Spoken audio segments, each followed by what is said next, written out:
오늘 말씀의 제목은 이렇습니다.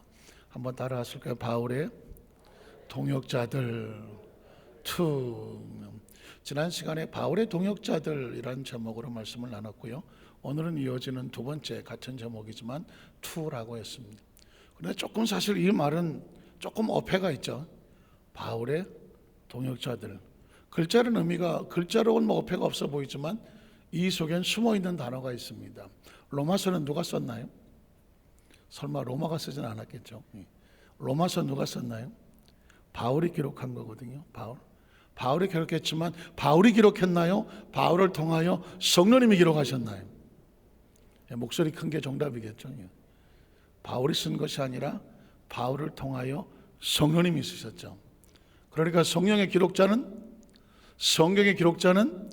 누가, 마가, 마태 여러 사람들이 나와도 그 사람들이 기록자가 아니죠. 하나님의 성령께서 모세를 통하여, 이사야를 통하여, 말라기를 통하여, 또 마태를 통하여, 요한을 통하여, 바울을 통하여 누가 쓰셨더라? 성령님이 쓰신 거죠. 그러니까 바울의 동역자가 아니라 성령께서 사용하신 바울, 그죠? 그 일에 동역을 했다면 바울의 동역자입니까? 성령님의 동역자입니까? 성령님의 동역자죠. 하나님의 나라는 사람이 함께 움직이고 건물이 움직이지만 하나님의 나라의 주체는 성령님입니다. 바울이 바울이라고 말하는 것은 성령님이 함께 하셨기 때문에 바울인 거예요. 그리고 성경을 기록했을 때 바울이 기록한 것이 아니라 바울을 사용하셔서 성령님이 역사하신 거죠. 그와 함께 일했다면 바울을 도운 것이 아니라 누굴 도운 것입니까? 성령의 사역을 도우신 것이죠. 그래서 바울의 동역자들이란 한마디로 말하면 성령의 사역에 함께한 성령님의 동역자들이다. 이렇게 풀어도 전혀 무리가 없는 것이죠. 다음 주면은 제가 지난번에 말씀 광고 한번 드렸던 것처럼 영제회라는 것입니다. 영산 조영희 목사님의 제자들의 모인 전국에서 목회를 하고 있는 여의도교회 출신들 주로 아니면 순복음 신학 한세대학 출신들의 조목사님 제자라고 일컬어지는 이제 목사님들이 강원도에 있는 켄싱턴 호텔에서 모여서 이제 추계 수련회 부흥성회를 하게 됩니다. 근데 어쩌다가 저한테까지 강사 초청이 와서 다음 주 화요일 아침에 제가 강단에서 설교를 해야 되는데, 사실은 이제 조 목사님이 영산 조영기 목사님이라고 하는데 이 영산이라는 이름을 가지고 몇 개의 목사님들의 모임이 있습니다. 아까 말했던 영제회, 영산 조영기 목사님의 제자들, 그리고 영목회라고 오래전부터 있었던 영산 목회자 선교회 조영기 목사님의 진짜 초창기부터 같이 제자들로 함께 했었던 거의 단독교회 담임 목사들 출신들로 되어 있는 영목회. 그리고 이제 우리 함께 2009년도에 우리 안산교회도 마찬가지지만 독립을 할 때 20개 교회가 같이 독립을 했는데 그때 독립한 형제교회 조영기 목사님의 제자들이면서 우리는 조 목사님의 제자들로 형제교회다라고 해서 이 영산 형제교회 또 영목회, 영제회 이런 이야기들은 한마디로 말하면 조 목사님의 사역을 함께 도왔던, 물론 제자들이지만 동역자들의 모임이라는 뜻이거든요. 그러면 이렇게 바꿀 수 있겠죠. 조영희 목사님이 하셨습니까? 성령님이 하셨습니까? 성령님이 하셨죠. 왜? 조 목사님은 천국에 가셨어도 성령님은 지금도 뭐하고 계신다? 일을 하고 계시잖아요. 믿으십니까? 그러니까 동역을 한다는 이야기는 뭐냐면 우리가 조 목사님과 함께 동역을 했다고 할지라도 함께하는 모든 일은 성령님이 주체가 되시니까. 사실은 우리 어디서 안산교회 성도들, 이 순복음교회, 이 정말 형제교회고 영목교회 목사님들이 우리 교회 성도들은 진짜 복 중에 복을 받은 겁니다. 기독교 역사 속에서 예수님 당시에 있었던 그 시대의 제자들이 되고 그 시대에 직접 말씀을 들었다면 더할 나위가 없겠지만, 우리가 오병이어 현장에서 보리떡 5개 물고기를 뜯어 먹었다, 그게 우리가 그 자리에 있었다 그러면 정말 기가 막힌 일이었겠지만 우리가 그들보다 한 2000년 후에 태어났으니까. 그러나 아마 앞으로도 기독교 역사 속에 전무 훈무하리라 예상되어지는 조영희 목사님을 통해서 세계 최대 교회가 세워지고 전 세계에 선교사들이 나가 있으며 성령운동의 기수로서 나갈 수 있는 이 순복음 교회에 순복음의 성도가 되어지고 순복음의 우리 목회자들이 되어지고 조영기 목사님과 한 시대 속에서 같이 신앙생활을 하고 사역을 하고 동역을 했다? 엄청난 축복입니다. 아마 세월이 또 한 2000년 지난 다음에 그 2000년 후배들, 생각만 해도 깜깜하다. 2000년 후의 후배들이 보고, 2000년 전에 4000년대 얘기하는 거죠. 그 2000년대, 1900년대부터 2000년 사이에 여의도 순복음 교회와 그 제자들 교회, 형제들 교회가 있었고, 그 조영기 목사님이라는 분이 세계 최대 교회를 세웠다며. 우리가 지금 바울을 얘기하듯이 2000년 지나면 아마 조 목사님과 순복음 교회를 얘기할 수도 있을 겁니다. 그럼 여러분 보십시오. 우리는 그때 우리가 주인공이 되는 거죠. 그들이 볼 때는 우리가 엄청나게 영적으로 부러운 존재들이라는 거 믿으십니까? 그런 프라이드를 가질 필요가 있어요. 어느 시대에 태어나서 어떤 영적 시대를 지냈느냐도 중요한 거거든요. 하나님께서 우리에게 이 시대에 태어나게 하셔서 그 엄청난 역사의 연장 속에 한 시대를 같이 풍미했으며, 목사님은 천국에 가셨다고 할지라도 우리 남아있는 우리 모두도 역시 성령의 동역자가 되어져서, 믿으십니까? 성령의 동역자가 되어지고 성령의 복음과 성령 운동을 감당하는 우리 교회의 성도가 되어지고 주의 종들이 되어지고 그런 목회자 그리고 모든 재직들이 되어진 것은 하나님께서 특별하게 우리 주신 축복인 것을 꼭 기억하시기를 주의 이름으로 축원합니다. 오늘 말씀의 제목이 바울의 동역자들이었던 것처럼 어쩌면 이 시대 속에 우리는 순복음의 동역자들 속에 우리의 이름도 있을 수 있기 때문이죠. 우리는 바울이 로마서 16장에 이제 마지막 장을 하면서 그의 사역 속에서 자신을 도왔던 많은 사람들의 이름을 하나하나 적어가면서 문안 인사를 한다. 문안이라고 그랬지만 원어로 본다면 포옹한다. 감사와 은혜와 사랑으로 한 가족이다. 그리고 내가 가족처럼 여기는 사람들이니 로마 교회요, 나는 당신들과 함께 있지 못한다고 할지라도 그 교회에서 그 일꾼들을 좀 돌보아 주시오 라고 하는 배려의 마음이 있습니다. 그래서 여러분 로마서 16장에 바울의 동역자들 가운데 절대 잊지 말아야 될 이름 하나, 지난 시간에 무슨 집사? 베베. 잊어버리지 말라고 하는 겁니다. 한번 따라하세요. 베베. 베베 집사, 우리의 자매요. 바울이 제일 먼저 이 베베를 이름을 끄집어내거든요. 우리의 자매요. 그리고 그가 나와 함께한 모든 사람들의 보호자와 같이 뒤에 많은 것들을 비해서 열심히 섬겨주었던 그 집사님, 자매라고 말했지만 사실은 집사님 같은 거죠. 베베를 고백하더라고요. 우리 여도수 만상교회에도 만약에 정말 많은 집사님들이 있지만 그 집사님들이 다 베베, 아멘 안 하시네. 이름이 마음에 안 드나? 전 이름이 너무 좋은데 베베 잊지 말라고 하는 거예요. 워낙 베베라는 이름이 나온 적이 별로 없어요. 저도 베베라는 이름을 거의 써본 적이 없지만 바울의 가슴 속에 첫 드러내는 감사의 고백의 첫 동역자 이름이 뭐라고요? 여러분도 그러네. 베베. 혹시 그 베베 교회, 베베가 섬겼던 교회 이름을 아시나요? 아니 그 사람은 베베 집사는 왜 이렇게 열심히야? 원래 그래? 그랬더니 걘 그래. 한번 따라, 걘 그래. 누구한테 얘기했더니 아니 그 사람 정말 그래 했더니 원래 걔는 그래. 교회 이름이 뭐라고요? 걘 그래 학교예요. 야 정말 힘들다 이거 진짜. 잊어버리지 말라고.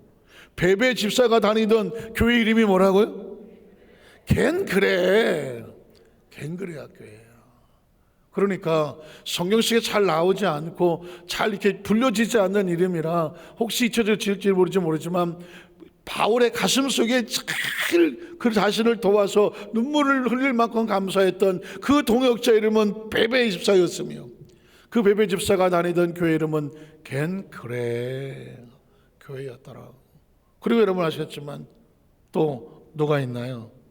브리스길라와 아굴라라는, 이분은 이렇게 말합니다. 그 사람들은 나의 사역을 도우면서 자기 목숨을 내놨다. 와, 바울이 얼마나 죽을 뻔했습니까? 그런데 그 죽을 뻔한 고비 가운데서도 그 위태위태한 바울의 사역을 위해서 그 부부가 자신들의 목을 내놓을 정도였었대요. 사실은 바울을 위해서 목을 내놨습니까? 성령님을 위해서 목을 내놨나요? 성령님을 위해서 목을 내놓은 거죠. 하나님의 사역을 위해서 기꺼이 자신의 목숨을 내어놓은 듯한 그런 사명자. 그래서 바울은 그 이름을 잊지 못하는 겁니다. 브리스길라와 아굴라. 그리고 그 사람은 자기 집에다가 교회를 세웠던 사람이라는 거죠. 교회를. 그래서 오늘 본문에 보면 로마서 16장 5절에 이렇게 말하죠.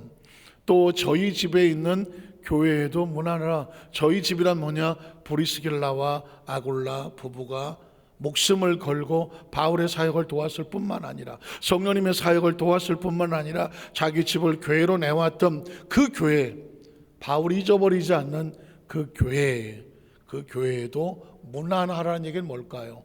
함께 포용하고 함께 한 가족으로 돌보고 함께 연합하는 존재가 되달라.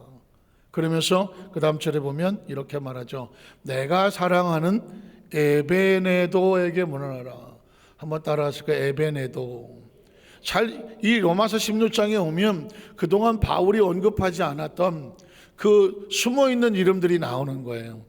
숨어있는 이름들이 나오는데 놀랍게도 바울이 이제 마지막 이 이름을 말하지 않고는 견딜 수 없어서 바울을 도왔던 그 사역자들의 이름을 성경에 하나씩 적기 시작을 합니다. 그 2000년 전에 아마 AD 한 60년 70년 정도에 기록된 그 기록이 지금 뭐 거의 2000년 가까이 지금 지나감에도 불구하고 그 사람들의 이름은 여전히 살아서 복음이 전해지니까 성경이 있는 한 이 사람들의 이름은 지워지지 않죠.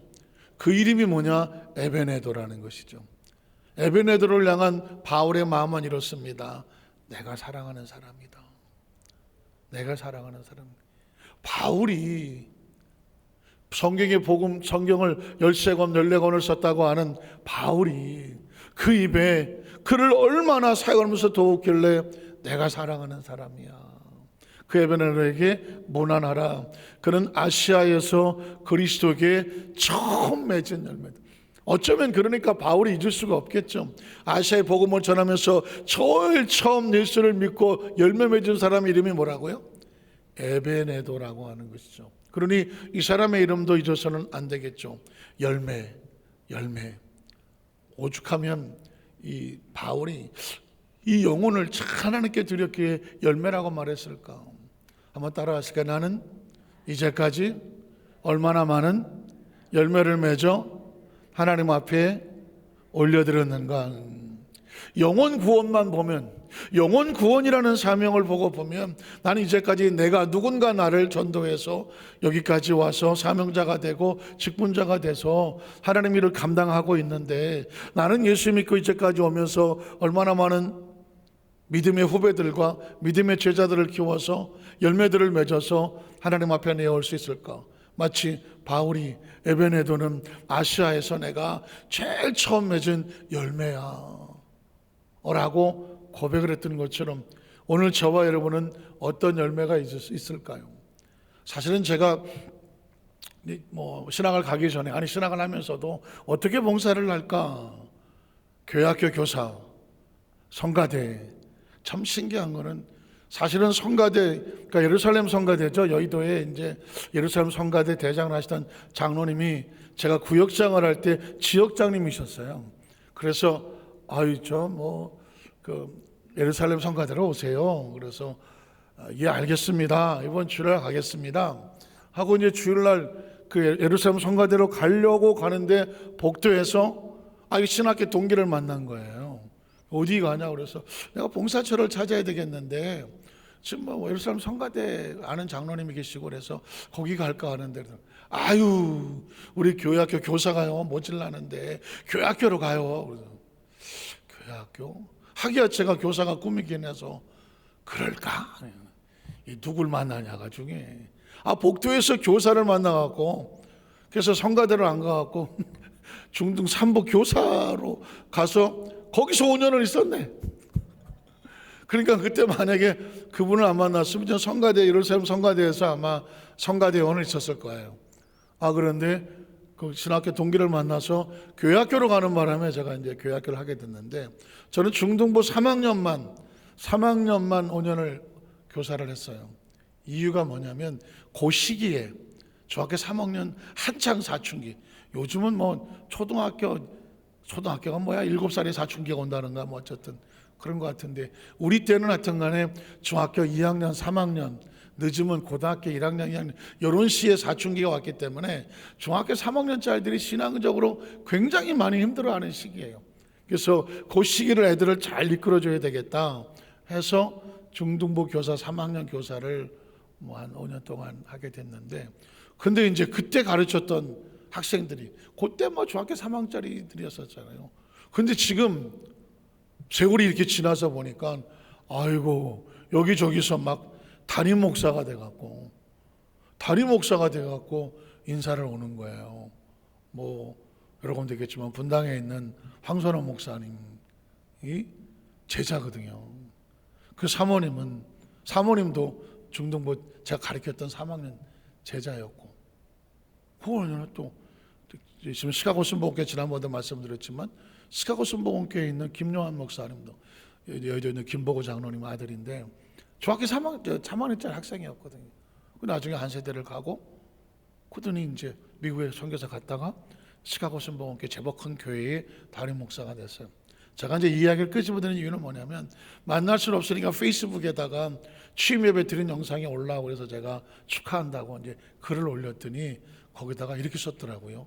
선생님이 공과 공부 시간에 잘 가르쳐 주셔서 제가 오늘 여기까지 왔습니다. 설마 그랬겠어? 그렇지만 그렇게라도 써주니까 가슴이 뭉클거리더라고요. 선생님이 공과 공부 시간에 잘 가르쳐 주셔서 제가 여기까지 왔습니다. 어쩌면 말도 이렇게 이쁘게 잘해. 그냥 그 순간 가슴이 찡하더라니까. 그런 거죠. 우리는 모르지만 그냥 봉사한다고 했지만 그들이 자라서 그렇게 좋은 열매들이 맺어지게 되니까 보람이 되는 거예요. 우리 지역장님들이 구역장들을 세우고 구역장님들이 구역식구들을 돌보고 하면서 또 뭐 성가대가 됐든 교회학교가 됐든 잘 키워나간다는 것은 얼마나 감사한지 몰라요. 그래서 우린 이런 눈을 뜰 필요가 있어요. 내가 이 땅에 살면서 신앙생활하고 사명 들고 직분 나가는 동안에 나도 한번 열매 맺어 받아야 되겠다. 제자까지는 좀 그렇다고 할지라도 어쨌든 후배를 잘 양육해서 우리 장로님들도 좋은 장로들을 좀 배출을 하고, 우리 안수집사님들도 좋은 내가 안수집사님들 배출도 하고, 좋은 집사님들도 배출들 하고, 좋은 지역장님 구역장 일꾼들이 여기저기서 자꾸 나와서 우리 세대는 자꾸 가잖아요. 그래서 다음 세대들이 또 여기서 꾹 채워서 교회를 이끌어 나갈 수 하는 사명은 누가 지고 있습니까? 저와 여러분이 지고 있는 것이죠. 바울의 세대가 끝나고 났을 때 바울의 제자 디모데가 또 그 사역을 이끌어가고 그 다음에 이끌어가지 않았습니까? 그래서 나오는 단어가 열매라고 하는 단어입니다. 또 로마 10장 16절에 보면 너를 위해서 많이 모한 수고한 마리아에게 모난하라. 우리는 이 마리아가 누군지 잘 모릅니다. 어떤 일을 어떻게 많이 했는지도 다른 기록이 없습니다. 그러나 바울이 보증을 합니다. 이 마리아는 뭐를 많이 했습니까? 너희를 위해서, 그 교회를 위해서, 공동체를 위해서 뭘 많이 했습니까? 수고를 많이 했다는, 바울 인정했다는. 여러분, 사실상 이 참 수고 많이 했어 이 말을 듣는다는 것은 눈물 나는 일입니다. 그래서 제가 이제 미국에서 선교 생활을 할 때에 우리 사람하고 이제 김성희 총장님이 베데스다 대학의 챈슬러 이사장 같은 걸 하시면서 제가 이제 뭐 총무처장도 하고 뭐 교무실장도 하다가 이제 부총장을 하면서 총장님을 이제 모셨는데, 그때 조영규 목사님께서 가족들과 함께 이제 미국에 오신 적이 있습니다. 오셔서 제가 이제 조 목사님하고 이제 김성희 총장님을 모시고 미국에서 이제 저희 집사람하고 같이 오늘 움직일 때마다 차량 뭐 또 안내하는 건 다 저희가 해야 되니까 그렇게 모신 적이 있었어요. 그런데 한 번은 이제 총장님하고 이제 자녀분들하고 따로 어디를 가셔야 되고 조 목사님은 따로 관사에 오셔서 쉬셔야 된다. 그래서 이제 가족들은 우리 집사람이 운전을 하고 저는 또 조 목사님을 모시고 제가 이제 관사로 움직이는 중이었습니다. 태어나서 처음 조 목사님을 모시고 운전해봤네요. 이야, 못할 것 같더라고. 조 목사님 뒤에 다 타셨는데 운전을 하는데 달달달달 떨리더만이고, 진짜 얼마나 긴장이 되겠어요. 진짜 운전 진짜 조심해서, 아유, 이런 날이 올 줄을 내가 어떻게 알았겠어. 그래서 어쨌든 운전을 하고 모셔서 관사에 이제 모셨다 그랬더니 그때 말 지금도 안 잊어버려요. 그때 목사님이라더라고. 자네가 한국에서 나를 위해서 그렇게 애쓰고 수고하더니 미국에서 자네 부부가 우리 총장님을 위해서 그렇게 많이 애써줘서 고맙다. 고맙다. 아닙니다. 그리고 이제 모셔드렸지만 그 다음에 제가 뭐 했을까요?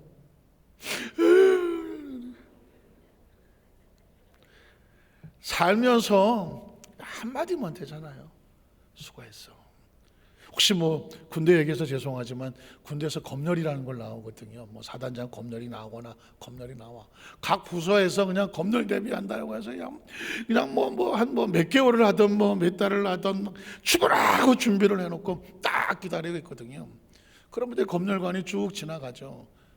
가다 뭐 볼 수도 있고 한번 쫙 보면 벌써 아니까는 지나가면서 한마디 하죠. 어깨 툭 치면서 뭐라 그럴 것 같아요? 수고했어. 수고했어. 그거 안 하면 그 몇 개월 동안에 모든 그 땀 흘렸던 것이 한 번에 날아가는 거예요. 그런데 딱 보더니 가봐. 죽었네 이거는. 그 수고했어라는 것이 얼마나 뭐 개인적인 생각이지만 우리가 땅에 사명을 다 마치고 천국에 갈 때 주님이 우리를 영접해 주신다면 무슨 소리 할 것 같아요? 야, 글쎄 말이야. 늘어놓으실 것 같아요? 난 한마디면 족할 것 같아. 아니, 듣고 싶은 얘기는 한마디야. 수고했어요. 진짜 꼭 듣고 싶은 얘기는 수고했어. 왜? 모르겠는데 너 누구냐? 이거 어떡하겠어? 성경에 난 이 말이 그냥 마리아, 너희를 위해서 많이 수고한 마리아에게 무난하라고 쓱 지나갈 수 있는 말이지만 저는 개인적으로 눈물이 나요. 바울은 이렇게 말하는 거예요. 참 수고 많이 한 사람이라고. 여러분, 누군가 우리 교회의 어떤 분을 소개하면서 이분이 진짜 우리 교회에서 수고 많이 하는 분이에요 라고 모든 성도들이 같이 인정해 줄 수 있다면 이건 얼마나 감사한 일입니다. 저는 우리 여도수 만상교회 모든 성도들, 혹시 다른 사람들은 나를 인정하지 못하고 모른다고 할지라도, 혹시 뭐 오른손 하는 거 왼손이 모르게 하는 것처럼 해서 누구도 모른다고 할지라도 누구나 아실 것 같아요. 성령님은 아시죠? 오늘 함께 기도하고는 가운데 하나님의 성령께서 등 두드려 주시고 수고했어.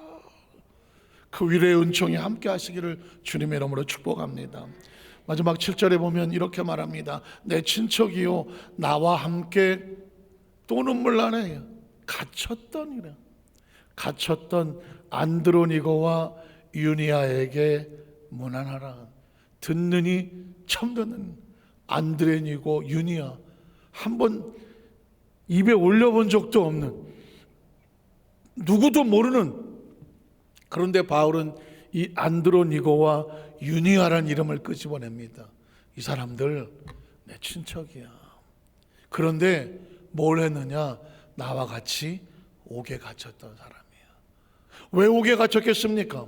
바울이 복음을 전하고 복음을 선언하고 선교하다가 그 유대인들에게 잡혀서 감옥에 들어갔을 때 이들도 그 자리에 도망치지 아니하고 같이 감옥에 갇혔던, 바울의 동고 동락, 즐거움도 같이 했겠지만 고통도 같이 했었던 진짜 동역자, 그게 누구라고요? 안드로니고와 유니아다. 어쩌면 바울이 이 사람들의 이름을 잊을래야 잊을 수가 없겠죠. 저는 우리 여도수 만살교회 성도들이 하나님의 기억 속에 난 그 사람의 이름을 잊을 수 없다. 그 힘들고 어려운 고비 속에 옥에 갇히는 그 현장까지도 떠나지 않았던 그 사람을 나는 잊을 수 없다. 전 그런 성도가, 그런 정말 주의 종이고 그런 우리 목회자고 그리고 그런 우리 모든 재직들과 성도들이었음기를 주의 이름으로 축복합니다. 왜냐하면 예수님께서 마지막 베드로에게 네가 나를 3번 부인하고 도망을 칠 거거든. 네가 다시 회복을 하고 나를 따라오게 될 때 그때는 네가 하고 싶은 대로 안 될 거야. 사람들이 너를 강제로 네가 가고 싶지 않은 곳으로 끌고 갈 거야. 그리고 거기서 너의 모든 사역이 마무리하게 될 거야. 그런 얘기를 한단 말이죠. 어쩌면 이거는 겉으로 볼 땐 고통과 아픔의 과정인데 예수님은 그 베드로에게 그 마지막 순간 아프고 힘들다고 해도 2번째는 도망치지 아니하고 그 자리에서 끝까지 네가 내 편인 것을 사람들에게 증명해 주기를 원한다. 그래서 여러분, 쿠어바디스 도미네가 거기서 나온 것 아닙니까? 로마에 불이 붙고 크리스찬들이 핍박을 당할 때 많은 크리스찬들이 흩어져 로마에서 빠져나올 때 베드로도 허덕지고 빠져나오지 않습니다. 그때 저쪽에서 빛이 다가오고 스쳐 지나가는 한 사람의 모습이 보이는데 베드로의 눈을 보지 않습니다.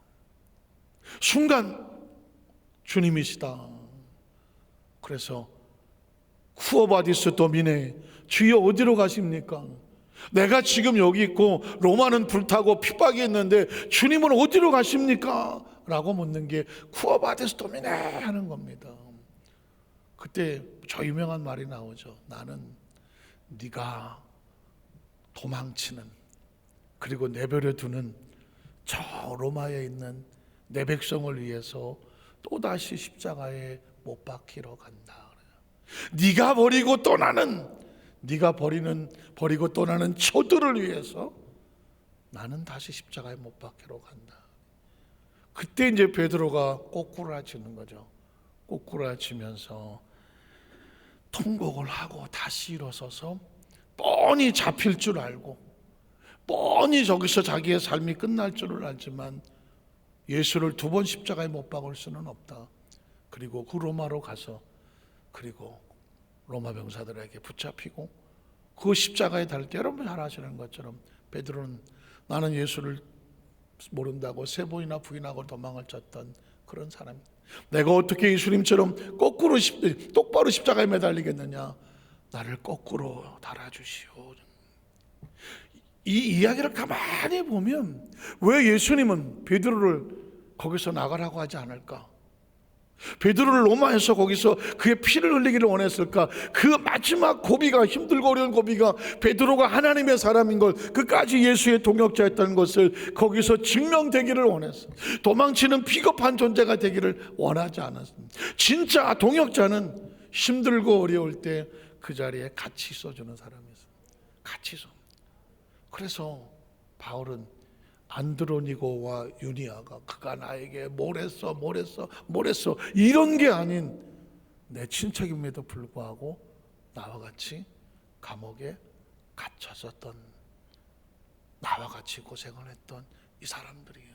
이 사람들 어떻게 하라고? 잊지 말고 문안해 달라라고 표현을 하고 있는 것입니다. 말씀을 정리하기를 원합니다. 그 다음 절에 보면 아마 이런 표현도 있을 거예요. 그들은 사도들에게 존중이 여겨졌다. 또한 나보다 먼저 그리스도 안에 있는 자들. 모든 그 당시 사도들이 이 2 사람을 보고 야, 진짜 하나님의 사람이구나 하고 모든 죄 종들이, 그 사도들이 그분들을 인정하는 사람이었다니, 이것도 굉장히 중요한 상황입니다. 성도들이 인정을 하고 죄종들이 인정을 하고, 그리고 두말할 것 없죠. 성령님이 인정하는 이런 사람이 성공자 아니겠습니까? 세월이 지나서 2000년 전에 다 돌아가셨어요. 1900년도에도 돌아가셨겠고 1800년도에 돌아가신 사람들도 많았겠죠. 저와 여러분도 100년 안 너무 짧은가? 우리도 돌아가십니다. 남는 거는 우리의 후배들이 나를 어떻게 기억해 줄까? 다음 세대가 우리를 어떻게 기억해 줄까? 굉장히 중요한 겁니다. 이게 우리의 인생의 성공과 실패를 결정짓는 거거든요. 그 사람은 하나님의 사람이었다. 그 사람은 진짜 신실한 사람이었다. 그 사람은 진짜 성령의 사람이었다. 그 사람은 정말 우리 교회의 모든 수고를 한 사람이었다. 그 사람은 우리 교회의 보호자 같은 사람이었다. 그 사람은 우리 교회가 힘들고 어려울 때 마치 감옥에 갇힌 듯한 고비를 지나갔을 때 같이 그 자리를 지켜냈던 사람이었다. 코로나19를 지난 이 상황 속에서 어쩌면 우리는 이 시대의 교회를 지키고 예배를 지키고 사명을 지키고 직분을 지키고 그럼에도 불구하고 영혼을 찾아 나서는 하나님의 사람이었다. 로마를 피하여 도망가는 존재가 아니라 로마의 거꾸로 십자가에 매달리는 것도 있다고 할지라도 주님이 가신 길을 내가 가겠다고 했던 믿음의 선배의 모습처럼 어쩌면 이제는 우리 스스로 우리 존재에 대한 가치를 하나님 안에서 늘 준비하며 살아야 되지 않겠습니까? 오늘 그 사람들이 바로 바울의 동역자들이고 성령님의 동역자들, 우리 모두가 되시기를 주님의 이름으로 축원합니다. 기도하겠습니다. 하나님 아버지 감사합니다.